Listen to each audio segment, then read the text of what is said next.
حضرت شداد ابن اوس رضی اللہ تعالیٰ، تو بڑے درجے کے صحابہ کرام میں سے ہیں، بڑے عبادت گزار مشہور تھے۔ وہ فرماتے ہیں کہ ایک مرتبہ حضور نبی کریم سرورت عالم صلی اللہ علیہ وسلم نے مجھ سے فرمایا کہ اذا رأیت الناس یکتنزون الذهب والفضة فاکنز هؤلاء الکلمات، کہ جب تم لوگوں کو دیکھو کہ سونا چاندی جمع کر رہے ہیں، یعنی اسی فکر میں لگے ہوئے ہیں کہ زیادہ سے زیادہ سونا ملے، زیادہ سے زیادہ چاندی ملے، دولت زیادہ ہو جائے، جب تم لوگوں کو اس حالت میں دیکھو تو تم سونا چاندی جمع کرنے کے بجائے ان کلمات کو جمع کرو جو میں تمہیں سکھا رہا ہوں۔ لوگ تو سونا چاندی جمع کر رہے ہوں گے، اسی فکر میں لگے ہوں گے اور اسی پر فخر کر رہے ہوں گے کہ ہمارے پاس اتنا سونا ہو گیا، اتنا چاندی ہو گئی، لیکن تم اس حالت میں بجائے سونا چاندی کی طرف رغبت کرنے کے، یہ کلمات میں تمہیں کچھ سکھا رہا ہوں، ان کو یہ سمجھو کہ ان کا خزانہ اکٹھا کرو، یہ خزانہ ہے جو تمہیں دے رہا ہوں۔ کچھ کلمات سکھائے، دعا کے کلمات، اور ان کے بارے میں فرمایا کہ یہ خزانہ ہے جو تمہیں دے رہا ہوں، اس کو جمع کرو۔ اب آپ اندازہ لگائیے کہ جس چیز کو حضور نبی کریم سرورت عالم صلی اللہ علیہ وسلم خزانہ قرار دے رہے ہیں کہ سونے چاندی کے خزانے کے مقابلے میں یہ خزانہ بڑا زبردست ہے جو تمہیں دے رہا ہوں، اس کو اپنے پاس محفوظ رکھو۔ تو وہ کچھ دعائی یا کلمات ہیں جو نبی کریم صلی اللہ علیہ وسلم نے سکھائے۔ فرمایا وہ کلمات یہ ہیں کہ اللہم انی اسألوک الثبات فی الامر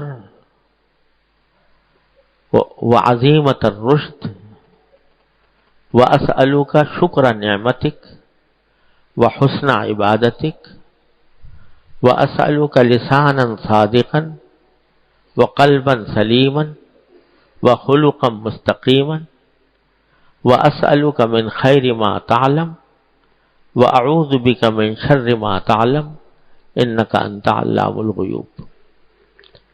یہ کلمات ہیں جو سکھائے حضور نبی کریم سرورت عالم صلی اللہ علیہ وسلم نے حضرت شداد ابن اوس کو، اور یہ فرمایا کہ یہ سونے چاندی کے خزانے سے زیادہ بہتر ہے کہ اس خزانے کو جمع کرو۔ کیا دعائیں ہیں؟ پہلی دعا یہ ہے کہ اللہم انی اسألوک الثبات فی الامر، اے اللہ میں آپ سے تمام معاملات میں استقامت چاہتا ہوں، استقامت مانگتا ہوں۔ پہلی چیز جو مانگی اور اس کو خزانہ قرار دیا وہ یہ کہ میں آپ سے مانگتا ہوں استقامت، یعنی جو بھی اچھا کام ہو، جو بھی اچھی چیز ہو، جو بھی اچھا کام ہو، اس میں مجھے استقامت عطا فرما دیجئے کہ میں اس کو پابندی کے ساتھ ادا کروں اور کسی کے ڈرائے میں نہ آؤں، کسی کے دھمکائے میں نہ آؤں، کسی کے ہنسی مذاق اڑانے کی پرواہ نہ کروں اور وہ کام کرتا رہوں۔ یہ معنی ہے ثبات فی الامر۔ بعض اوقات کسی کام کا شروع کرنا مشکل نہیں ہوتا، آدمی کسی جذبے میں آ کر کوئی کام شروع کر دیتا ہے، لیکن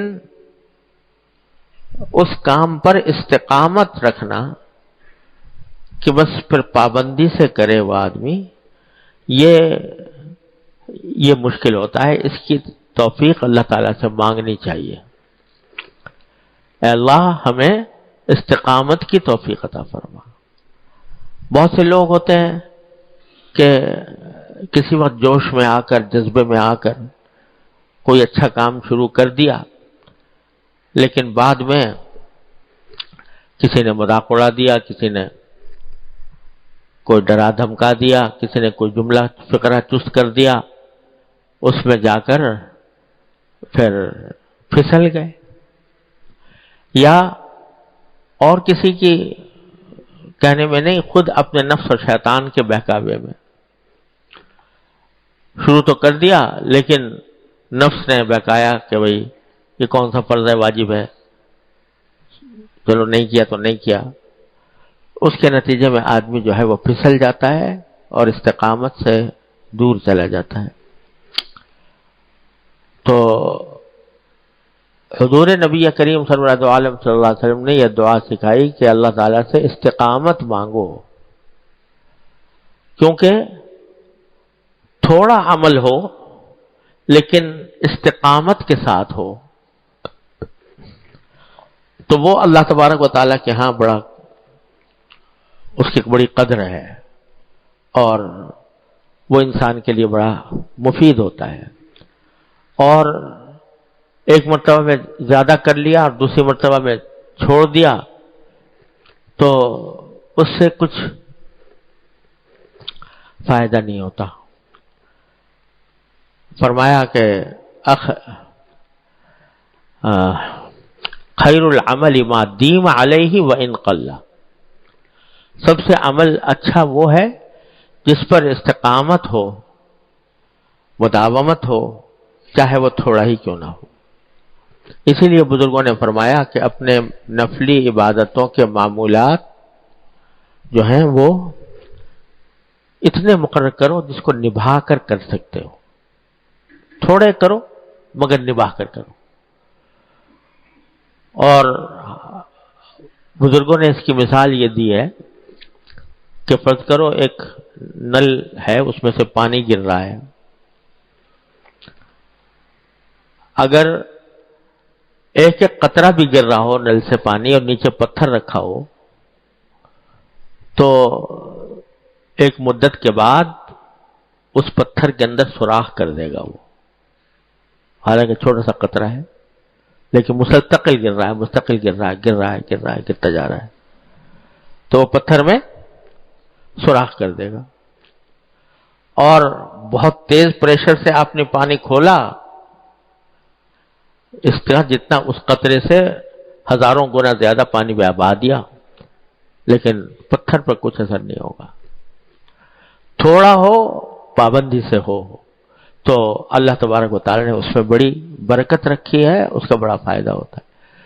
تو پہلی چیز جو نبی کریم سرور عالم صلی اللہ علیہ وسلم نے جس کی دعا مانگی اور مانگنے کو خزانہ قرار دیا وہ ہے کہ اللہ تعالیٰ سے استقامت مانگو. اللہم انی اسألک الثبات فی الامر وعزیمت الرشد. دوسری چیز جو خزانے کے طور پر مانگنے کے آپ نے فرمایا وہ یہ کہ رشد یعنی ہدایت کا کام، اچھا کام، نیک کام، اس کا عزم میرے دل میں پیدا فرما دیجیے.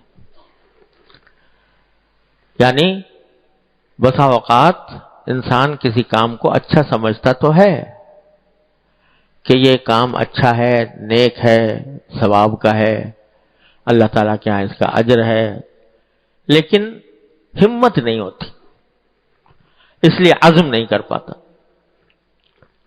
پکا عزم کہ میں ضرور کروں گا، یہ عزم نہیں ہوتا.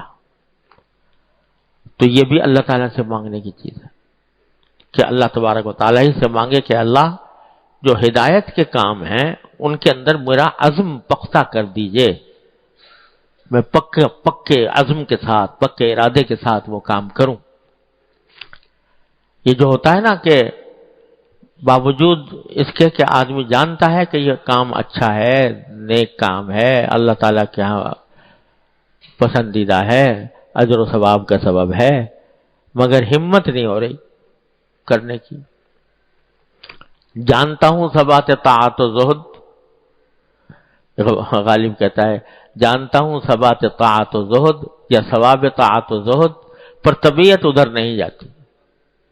اللہ بچائے، طبیعت نہیں جاتی. جانتا ہوں کہ اس کا ثواب ملے گا، جانتا ہوں کہ اس میں خیر ہے، بھلائی ہے، مگر طبیعت نہیں جاتی. تو جب آدمی طبیعت کا غلام بن جاتا ہے کہ جو طبیعت میں چاہے گی وہ کروں گا، جو طبیعت نہیں چاہے گی نہیں کروں گا، تو پھر وہ غلام طبیعت کا ہو جاتا ہے، اللہ کا بندہ نہیں رہتا. اللہ کا بندہ وہ ہے جو اللہ تبارک و تعالیٰ کی پکار پر لبیک کہے، تو اس لیے یہ مانگا کہ اسألک عزیمت الرشد، کہ میں آپ سے بھلائی کے کام کا عزم صمیم، پختہ ارادہ، یہ بھی میں آپ سے مانگتا ہوں کہ جب کوئی بھلائی کا کام سامنے آئے تو میں اس کے اندر پختہ عزم کر سکوں اور اس کو انجام دینے کی ہمت میرے اندر پیدا ہو جائے۔